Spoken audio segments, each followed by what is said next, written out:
Bienvenidos nuevamente al programa Tincuy, un espacio de diálogo y reflexión sobre la región de Ayacucho y a nivel nacional, ¿no? Este podcast de antropología Tincuy nace bajo la iniciativa del Consejo Directivo Descentralizado de la región de Ayacucho, del Colegio Profesional de Antropólogos de Ayacucho, con el apoyo de Saminchay.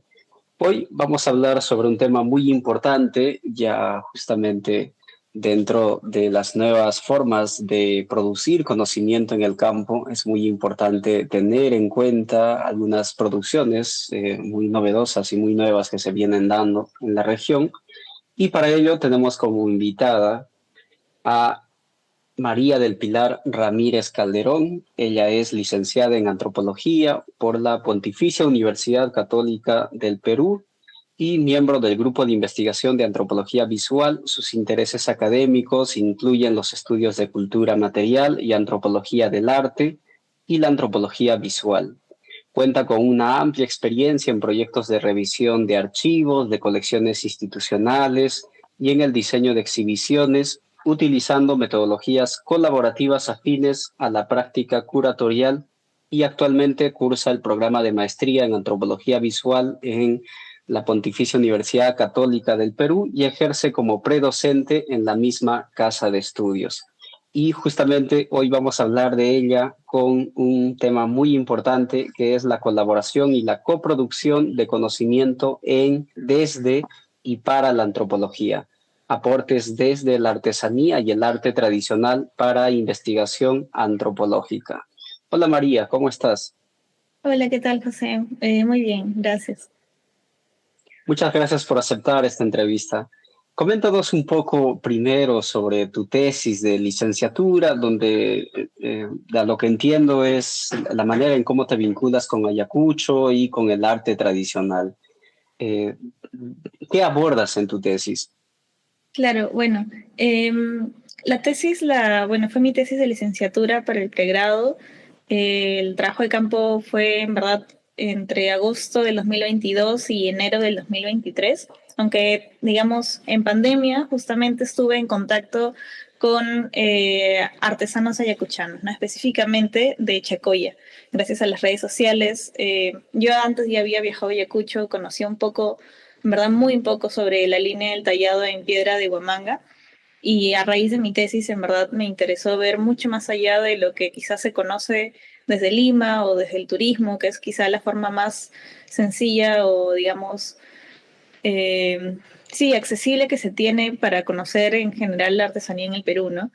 Entonces, un poco sobre eso fue que me motivé a hacer la tesis, y en verdad, conviviendo con los artesanos, noté muchísimas cosas que, al menos yo en la práctica, como desde la antropología, no era tan consciente de lo importante que era hacer trabajo de campo, hacer etnografía, lo que implicaba. Entonces, lo que yo hice para ello fue trabajar con los artesanos, con un grupo de artesanos, con 3 talleres a los cuales iba a diario a trabajar con ellos la piedra, ¿no? Y en verdad era como, mi motivación principal era como aprender a trabajar la piedra, entenderla desde, digamos, todo el trabajo empírico que involucra, y ya como consecuencia de ello poder entender mucho más las dinámicas que hay del trabajo en los talleres, o todas las valoraciones que hay sobre la práctica, la materia prima, la extracción, la comunidad y una serie de otras cosas que en verdad no esperaba encontrarme, ¿no? Por ejemplo, en algunos talleres donde la importancia de chacchar coca era crucial para esculpir piezas, en otros talleres en donde, eh, digamos, el cómo se conectaban con la piedra o su historia familiar, son cosas que definitivamente creo que no podría haber notado sin haber estado conviviendo tanto bueno, justamente con estos maestros, y no solo conviviendo, digamos, acompañándolos, sino siendo un aprendiz de justamente todas las cosas que me pudieron compartir, ¿no? Claro, qué interesante. Justo anteriormente estaba conversando con Ronald, que también hizo su investigación en Chacoya, y él comentaba sobre todas estas prácticas rituales que existen en torno a la piedra de Huamanga o la piedra de alabastro, ¿no? Entonces, dentro de tu planteamiento y posteriormente lo que estás haciendo ahora desde la antropología visual es como interconectar el campo de la antropología con el arte. Coméntanos un poco ahí cuáles son los desafíos que la antropología tiene que enfrentar para poder comprender esta interacción que pueda existir, ¿no? Claro, bueno, desde la antropología creo que han habido ya varios intentos previos, y en verdad no solo intentos, sino como logros, en verdad súper buenos en cuanto a cómo se han unido. En verdad creo que precisamente el arte tradicional se presta muchísimo a ello. Ahí, en verdad, eh, creo yo que es como una posibilidad muy, muy buena que tuve, que en verdad los maestros se prestan muchísimo a darte toda la información, a que siempre mostrar un montón de cosas sobre el arte, a compartir muchísimo. Hay algunos otros que quizá como tienen un poco más de recelo o miedo respecto a su técnica y lo demás, pero creo que desde la antropología ya se ha estado, digamos, buscando fusionar un poco más lo que es quizá con prácticas curatoriales, pero que en verdad terminan siendo también hacer antropología, ¿no? Hay muchas cosas en las cuales curadores sin ser antropólogos hacen como cosas muy cercanas a la antropología, y nosotros como antropólogos sin ser curadores también hacemos muchas cosas similares, ¿no? En donde en verdad creo que hay muchísimas también limitaciones y retos, ¿no? Específicamente en cómo se suele concebir la práctica, o cómo, al menos yo siento que en ciertas universidades se enseña también a hacer antropología, o el producto que se tiene que entregar, ¿no? Usualmente un artículo o, bueno, las publicaciones académicas, que es lo que más precisamente se produce desde la academia, y que siento que es un poco complicado a veces para nosotros mismos buscarlas, como difundir fuera del espacio antropológico, fuera de un espacio académico, cuando creo que lo más importante es justamente trabajar con esas personas y que sea útil para ellos, ellas también, ¿no? En donde ahí pues estuve pensando, y en verdad ha sido algo que surgió más o menos en conjunto, si bien fue una iniciativa propia el crear un catálogo con los maestros. Fue, digamos, cuando terminé la tesis, que les entregué como digamos, mi tesis en escrito, y se quedaron viendo las imágenes de ellos mismos trabajando de sus propias piezas, y me dijeron, wow, ahora, o sea, creo que tienes razón, el catálogo sería súper chévere, ¿no? Y conversamos un montón también sobre el contenido que podría haber en este catálogo. Por ejemplo, cuáles son las cosas que para ellos era importante que se mostrasen, cuáles cosas deseaban que se mostrasen de cierta manera. Y creo que esa es una nueva forma de hacer antropología, y que quizá la principal limitación es que no es tan fácil que se encuentren quizá apoyos institucionales para hacer ese tipo de publicaciones, ¿no? O difundirlas y demás. Justamente creo que el arte y la antropología se involucran muchísimo, ¿no? Porque la antropología en verdad desde Margaret Mead, creo, e incluso antropólogos previos, estuvo ya buscando incursionar, y no solo en nuevas formas de, digamos, mostrar o hacer antropología, sino incluso reflexionar sobre la forma en cómo se hace, ¿no? Y creo que desde el arte es un espacio donde la creación es algo que es algo perenne, ¿no? Que se busca constantemente y de una manera bastante crítica, ¿no? Creo que cuando se combina con la antropología hay incluso un factor reflexivo, gracias al enfoque que creo que en verdad es algo básico en la formación antropológica, que ayuda a que haya una mayor conexión y diálogo con las propias personas con las cuales se hace antropología.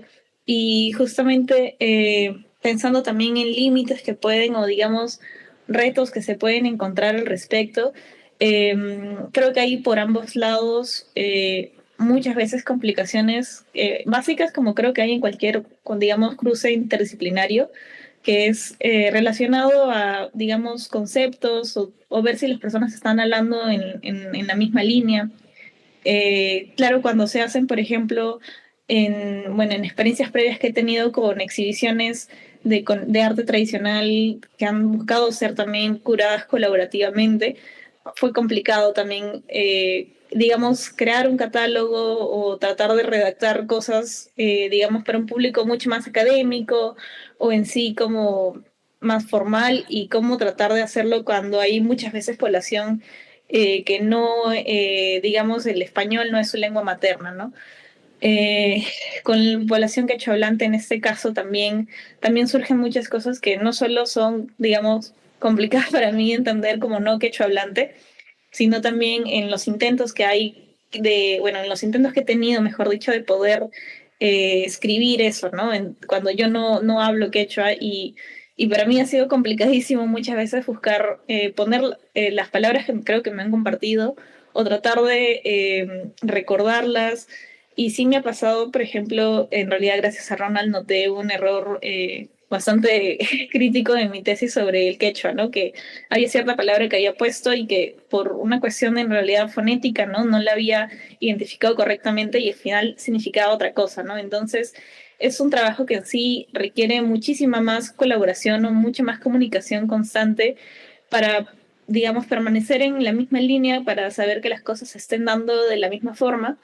Y creo que aparte de la comunicación, también requiere mucha reflexión, ¿no? Sobre todo en un espacio que ha tenido ya históricamente eh, pues una verticalidad no favorecida para muchos artesanos, ¿no? Que en realidad no es para nada mi objetivo. Creo que ellos en verdad han sido amigos muy cercanos a mí.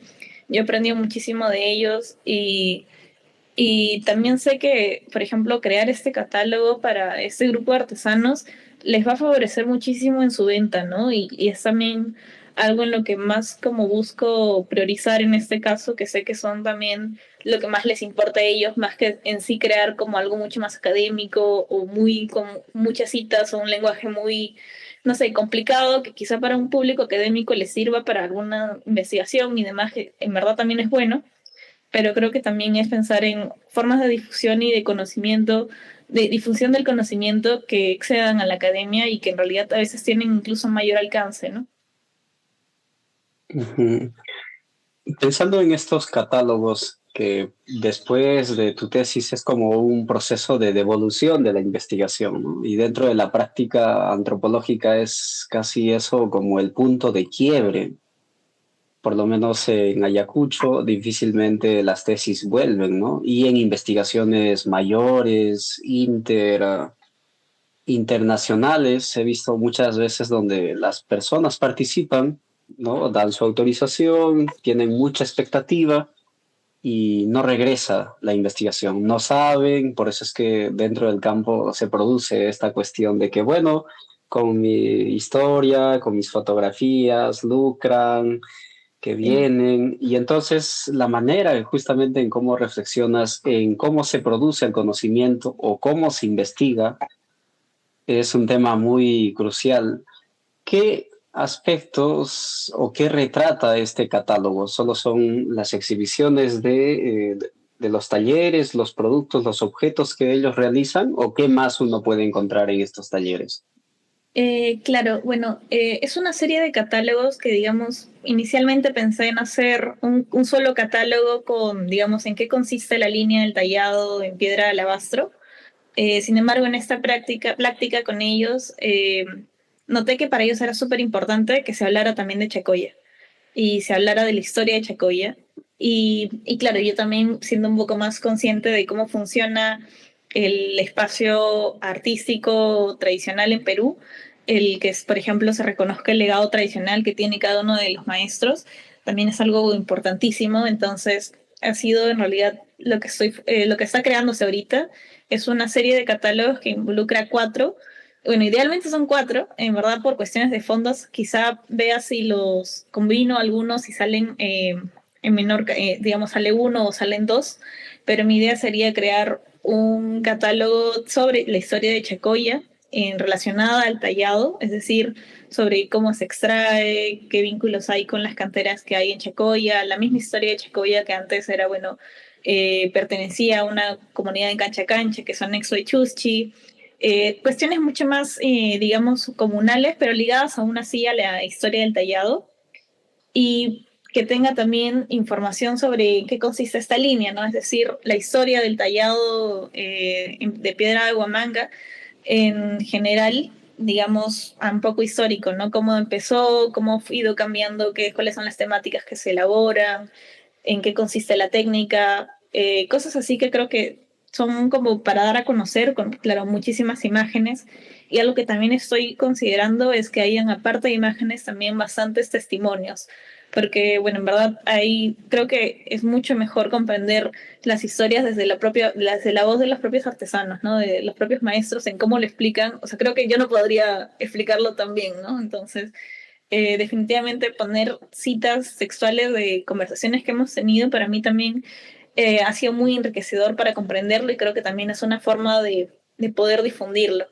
Y por otro lado están otros tres, digamos, catálogos, uno respectivo a cada taller con los cuales trabajé, en donde se pueda mostrar mucho más sobre la historia misma del taller, de esos maestros, y cada uno claramente tiene su propia técnica o su propia expertise dentro de lo que es la línea, entonces que también se pueda identificar eso mismo de cada uno de ellos, ¿no? Sí me gustaría que haya precisamente como catálogos independientes y cada uno pueda decidir cómo mostrarlo o en qué espacios o si deciden quizá reimprimirlos y demás. Pero claro, ahí estoy definitivamente como viendo qué tal van los fondos, porque sí he conseguido unos fondos como en la universidad, eh, y para los con los cuales voy en verdad imprimir los catálogos y llevarlos a Ayacucho este año, ¿no? Que ahí, claro, o sea, me falta como terminar de ajustar esos presupuestos, pero sí es, digamos, sí o sí saldría este año y he estado conversando con ellos sobre el contenido, ¿no? Qué cosas también me recomiendan o creen importante. Por ejemplo, la señora Ide Aija, bueno, del taller Aija me comentó que para ella era súper importante que pudiera estar en inglés, que se pueda mostrar para un público turista en inglés. Y claro, o sea, dije, en verdad es súper claro que para ellos también les importa mostrar su arte y pueden mostrarlo en verdad con una coherencia impresionante, pese a no ser, digamos, el español no ser su lengua materna, pero claro, en el inglés hay aún muchas más trabas y siendo la artesanía con un mercado turístico que se está abriendo aún más a un público extranjero, ver la opción de que, por ejemplo, hayan secciones, digamos, traducidas al inglés ligadas a la historia de la técnica, quizá a algunos turistas les parece súper importante o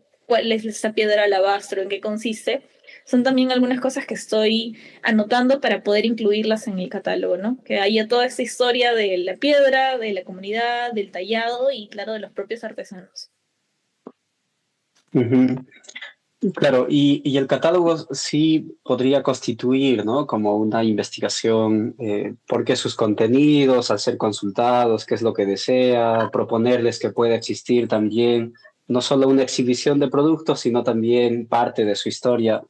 Ahora, pensar en formatos académicos propiamente dicha, como artículos, tesis, que metodológicamente parecen muy atractivos, como las investigaciones, ¿no? Que buscan ser colaborativas o de coproducción, decoloniales. A la hora de llevarlo en la investigación, creo yo, y me involucro ahí, hay como un gran desafío en cómo hacerlo, ¿no?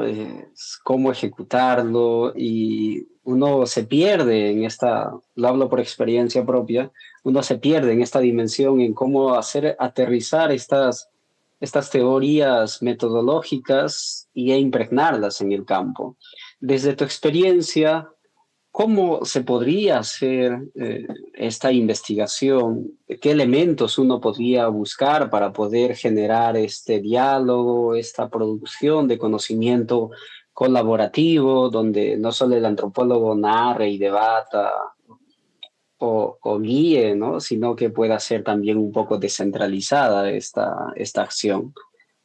Claro. ¿Qué elementos podríamos encontrar ahí como puntos importantes? Desde la antropología visual se pensaba mucho en el dibujo, por ejemplo, ¿no? El dibujo que puede ser una herramienta muy importante para poder retratar la fotografía, los videos, el cine, pero más allá de eso, y en este caso en artesanía.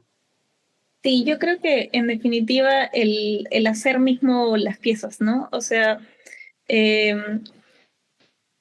Bueno, hay este concepto de marco sobre socios epistémicos en los cuales los propios, digamos, personas con las cuales se trabaja en la etnografía son en verdad productores del conocimiento al mismo nivel y con quienes uno reflexiona aún más cosas, ¿no? Y a mí me pasó una experiencia, en verdad, con un artesano el cual yo estaba apoyando para una postulación en el mercado, digamos, turístico. Y y estábamos pues buscando fotografías, me estaba pasando él imágenes y yo estaba también a la par haciendo mi tesis, ¿no? Entonces le comentaba de, mira, he encontrado estas piezas en este museo que son, en verdad no tengo mucha información y los conocimientos que él tenía por simplemente observar las piezas, su propia experiencia con la piedra, él era mucho más consciente que yo de cuándo era esa pieza hecha, con qué técnica, o sea, pese a que claramente no había sido suya, ¿no? O sea, el mismo conocimiento que tienen al hacer la artesanía, al tallar y al trabajar tan directamente con la piedra, le daba toda la expertise para reconocer que esa era una pieza del siglo XIX, del siglo XVIII, ¿no? Entonces, creo que ahí también hay otras formas en las cuales se puede como, digamos, también es como un poco cambiar el paradigma, ¿no? De pensar que quizás solo porque, digamos, un antropólogo puede leer muchos textos sobre cómo se habla de la línea artesanal y demás, en verdad hay muchas otras cosas que los propios maestros conocen por su misma experiencia trabajando en la misma piedra, ¿no? Para mí también fue, en verdad, eh, o sea, no sé, todavía como me peleo mucho con muchos textos académicos que hablan de la piedra de Huamanga y mencionan que hay las canteras en Huamanga y que es un trabajo que se extrae desde Huamanga y por eso se llama así, cuando en verdad no hay canteras en Huamanga, ¿no? Están en diferentes otros espacios como Chacoya, Pujas y otros, ¿no? En Huanta, Pomabamba, etcétera. Entonces, son cosas que se aprenden y se notan justamente solo trabajando con los propios maestros artesanos, ¿no?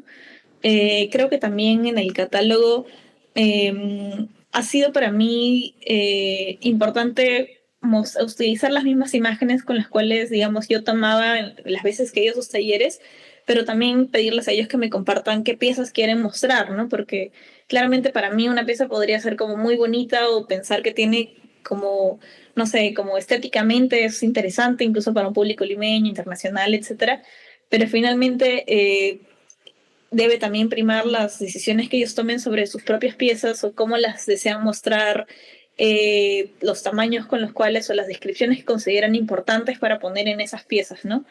Y, y que claro sea una cosa en verdad conversada, dialogada, ¿no? Yo también proponerles como, mira, creo que podría ser interesante poner tu logo, poner la dirección o qué número de teléfono podría poner de contacto.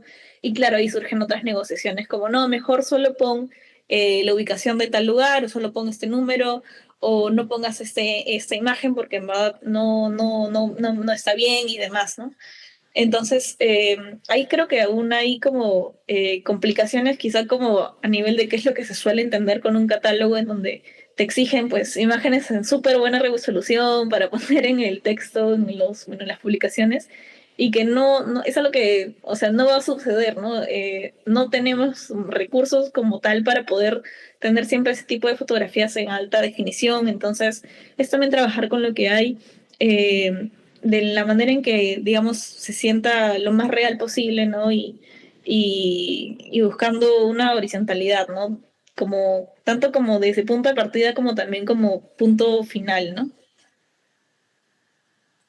Y otra de las cosas que postulas en esta medida, y creo que se inscribe en estos nuevos estudios para poder rastrear un poco las relaciones que puede producir un objeto con su vida social, los estudios ontológicos en cierta medida, es comprender normalmente las piezas de artesanía, se las inscribe dentro del mercado y estas circulan y se produce como una cuestión de consumo y como una cuestión de exhibición. Entonces, lo que tú vas planteando y rastreas creo que se inscribe en cierta medida que también pueden ser activadores de memoria, ¿no? Casi similar al trabajo de María Eugenia Ulfe en torno a los retablos de la memoria, que a partir de ellas puede contemplar todos los episodios, como el arte en ese sentido, al no poder tener círculos de expresión, pues el arte se constituyó como un portal desde donde cual denunciaban todas las violaciones sistemáticas que vivía Ayacucho, no solo en Ayacucho, sino también inclusive a nivel internacional, ¿no? En ese sentido, ¿tú qué has encontrado en estos objetos? ¿Cómo se las concibe, se las considera? ¿Qué representan? ¿Qué narrativas visuales, artísticas están impregnadas en ellas? Claro, bueno, el texto de McKenna, en verdad, de Cajones de la Memoria es, bueno, ha sido también algo clave para trabajar mi tesis y también, bueno, ella también cita a Alfred Gell sobre el arte y la agencia, ¿no? En donde, en verdad, creo que aplicándolo mi caso de estudio, fue algo muy, digamos, bueno, también como se ve en realidad el arte tradicional, se forja desde la infancia, ¿no? Los talleres en verdad son parte de las mismas casas. Uno está, digamos, con una cercanía total desde la infancia, entonces cosas básicas que surgían eran claramente los momentos de niñez de los maestros trabajando o no trabajando la piedra, pero teniéndola cerca, ¿no? No sabiendo reconocer cuándo fue la primera vez que trabajaron algo en sí, porque lo tuvieron siempre cercano, sea por sus padres, sea por algún otro familiar bastante cercano. Y dentro de esos reconocimientos sobre su infancia, claro, hay otros episodios quizá más duros, ¿no? Y otros quizá como nostálgicos, ¿no? Reconocer, por ejemplo, piezas que ya no se elaboraban porque, digamos, tal persona que hacía ese tipo de piezas falleció. Por ejemplo, cierto tipo de ceniceros que eran quizá mucho más tradicionales de hacer en Chacoya y que conforme muchos maestros migran a Huamanga para tener una mayor difusión de sus piezas, se pierden ese tipo de diseños. Y claro, también otras experiencias de por qué migran a Huamanga. No solo es únicamente por ese sector de, digamos, mayor espacio de venta, sino también la época del conflicto armado interno, las complicaciones que hubo en las zonas en las que vivían o las mismas situaciones en las cuales viajaron hasta Huamanga, muchas otras cosas que suceden y que creo que, bueno, en mi tesis no le llamé así en verdad, pero conforme he estado reflexionando un poco al respecto, creo que sí es un poco quizás similar a una especie de tallado de licitación, ¿no? A partir del tallar, evocar estos recuerdos, evocar nuevas memorias y reflexiones, ¿no? Incluso sobre su propio momento actual, ¿no? O sea, ahorita están en esto siendo mucho más conscientes de los cambios que quizá experimentaron como a la par conmigo en el taller y que involucraban esos cambios, ¿no? Por ejemplo, las primeras veces que estaban saliendo en reportajes o primeras veces que venían a Lima para algunos tipos de ferias, en donde, claro, para ellos creo que también fue así como, bueno, claramente las preguntas que uno hace siempre evocan un montón de cosas en uno mismo, ¿no? Entonces, definitivamente creo que para ellos también ha sido reflexionar como qué sigue de acá adelante, ¿no? Viendo toda esa historia, todas las cosas que han pasado, buenas, malas, complicadas, qué otras cosas también están surgiendo, ¿no?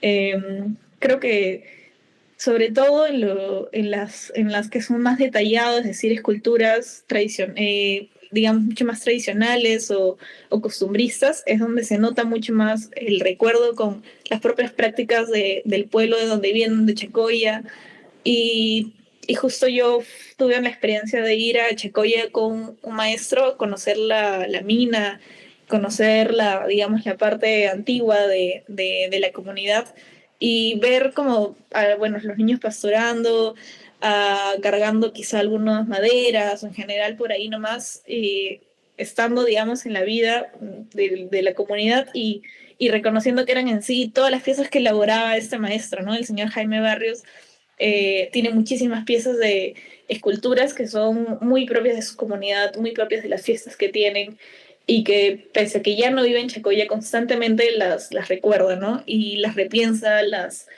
las involucra en su propia práctica, ¿no?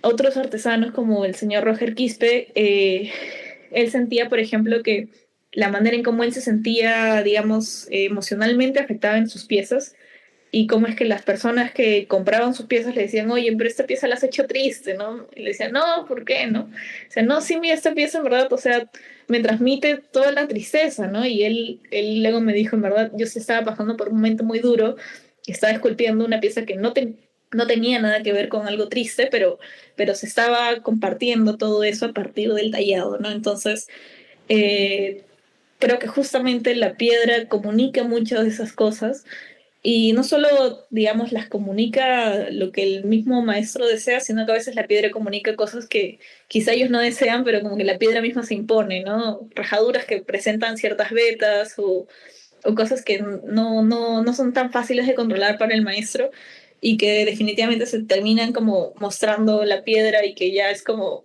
formas en cómo la misma piedra tiene su propia agencia o la misma cantera, la gringa en general, como cómo se involucra también en ese proceso, ¿no?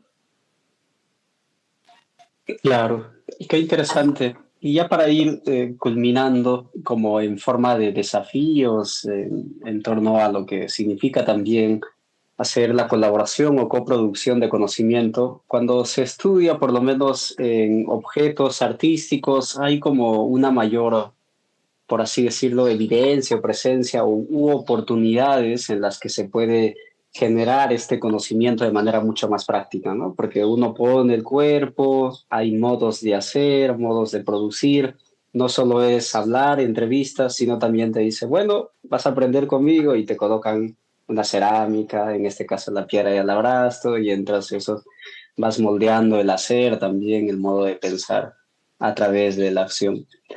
En algunos aspectos donde se habla, por ejemplo, de cuestiones de festividades o cuestiones de mitos, en algunos casos sobre violencia, que son cosas mucho más fuertes.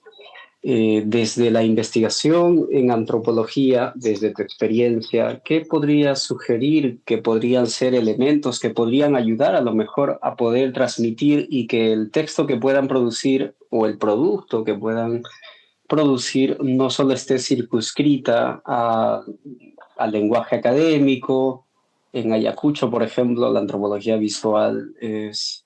Todavía hay iniciativas, pero no desde la universidad, sino es más desde colectivos donde sí promueven como cortometrajes, testimonios, y ahora más aún con las redes sociales que cada uno pues va produciendo sus contenidos, ¿no? Pero desde investigación, si queremos pensarlo así, para la antropología como un reto más en las regiones, ¿qué posibilidades podría existir y qué elementos para poder producir este conocimiento colaborativo, coproducido, se puede utilizar dentro de la academia? Sí, bueno, yo he visto ya varias exhibiciones que quizá muchos municipios están apoyando, ¿no? Del arte tradicional y creo que esos son espacios que pueden estar un poco como en ese espacio medio liminal o medio en el limbo entre lo académico y lo no académico, porque claro, hay una formalidad igual en la forma en cómo se presenta, hay una estructura quizá que para un académico es mucho más fácil, digamos, de seguir y que al mismo tiempo sí o sí involucra una participación por ejemplo, artistas, artesanos, etcétera, ¿no? Quizá ahí creo que el reto, las cosas que hay como aprender de ambas partes es cómo mostrar la voz de ellos y no solo sus piezas, ¿no? Que se vea precisamente su identidad, su propia trayectoria y sin que se vaya necesariamente por una especie de exotización tampoco, ¿no? Que no es lo que se busca cuando se habla de un artista tradicional, no se trata de como sobreexplotar que quizás es quechua o ayánica o etcétera, sino en general su legado, mostrarlo y sus piezas también como forman parte de ese legado, como en realidad son testimonio de su historia o de sus conocimientos, así como también la propia práctica que nosotros hacemos, los papers y demás, son también testimonio de nuestros conocimientos o experiencias, etcétera, ¿no? Entonces, creo que es un poco revertir esos dispositivos con los cuales usualmente se ha trabajado desde otras disciplinas.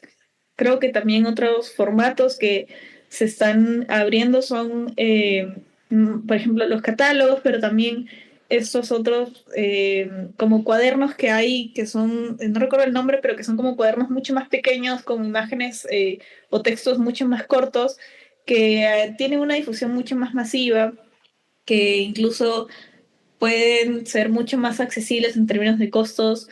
Y sí, creo que en verdad, viendo el lado del arte tradicional, al menos en Ayacucho hay muchísimos espacios que ya se están abriendo, quizá están ligados mucho más a ONGs o municipalidades, pero creo que como antropólogos podemos encontrar un espacio en el cual participar dentro de ello, porque el lenguaje, digamos, para nosotros de ese tipo de estructuras no es tan complicado, creo, se asemeja mucho al académico muchas veces o los otros espacios laborales que tenemos.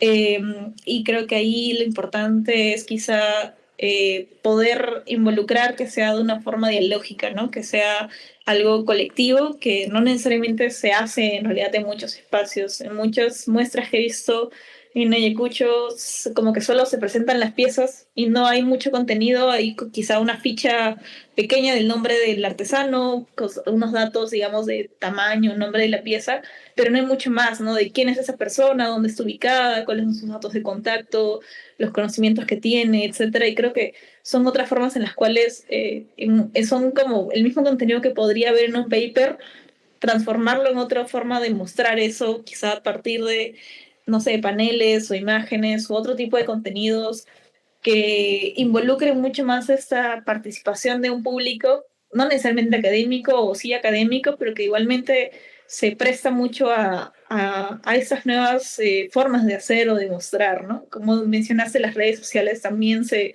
prestan muchísimo y combinarlas incluso podría hacer que hayan otros formatos con los cuales se pueda construir nuevas formas de entender las cosas que hay tan cercanas a nosotros, ¿no? Ujú.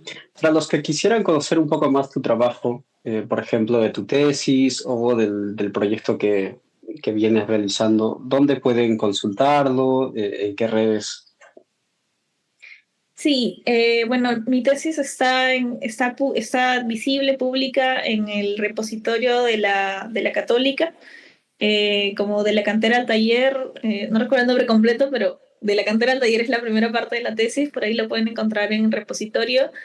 Eh, Incluso, bueno, no funciona mucho el link, tengo que ver, cambiar. Hay un link interno en la tesis en donde hice una especie de mapa digital sobre Chacoya, sobre Huamanga un poco también, las rutas que tiene la piedra, son cosas que tengo que actualizar. Y el catálogo en sí, no sé bien dónde va a estar aún en formato digital, pero en formato impreso sí pienso, bueno, aparte de entregarle muchas copias a los artesanos, voy a llevar unas copias a la UNCH para que puedan estar también en esos espacios y por ahí mapeando algunos otros lugares en donde puedan también estar en, digamos, físicos para que puedan ser revisados, ¿no? Y bueno, en la Universidad Católica y me parece que también en la Biblioteca Nacional. Muchas gracias. Hoy estuvimos conversando con María del Pilar Ramírez Calderón, quien nos ha mostrado en cómo los objetos no solo solamente son creaciones artísticas de las personas, sino que también detrás de ellas existen rostros, pueden transmitir vivencias, historias sobre desplazamientos y múltiples conexiones que puede existir entre ellas. Y además nos plantea algo muy necesario, más aún en la producción del conocimiento, ¿no? Podernos repensar también en cómo nosotros estamos haciendo nuestras investigaciones y qué tanto en ellas existe la participación de las personas, su colaboración, su presencia o sus conocimientos que puedan también estar dentro de ellas, no solo como para poder recogerlas y narrar de ellas, sino que ellos mismos nos puedan dar a conocer con su propia voz. Muchas gracias, María, por este tiempo y también les invitamos a que puedan seguir acompañándonos en las futuras transmisiones que vamos a realizar y en las próximas entrevistas. Un fuerte abrazo. Hasta luego. Gracias, hasta luego.